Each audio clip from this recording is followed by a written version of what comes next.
سپاس و سرود و درود و نوا به همه خلق جهان، به همه خلق سلپرور جهان، بنده های نیک خدا.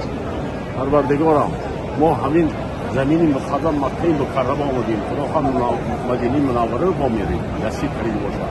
از همین جا من همه وقت 82 قدم مونده باشم، فقط خلق از دعا میکنم خدا الهی همه به انصاف کرد. همه آدمایی که بعضی بی آدمی میکنن همون هم مادر تولد شدگی، همون هم خدا انصاف کرد.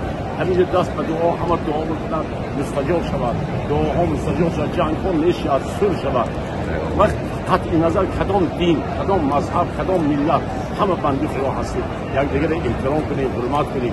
تاجیکستان ما گل شکوفه، خدا الهی خلق ما باشد، همین خیلی خلق ما باشد که صنعتکاران ما محتاج شود، توی تماشا شود، همین دعاها مستجاب شود. پروردگار همین بندگان تمام دنیا سفر دارن، سفران نیک باشد، ما هم سفرمان نیک باشد. آرزو بزی فرزند نبیر عبید کبیر بینیم، درد دعاشای نبیریم، اشتباه بمونن، ما بخشی همونا هم نصیب کنیم باشد. آمده زیارت.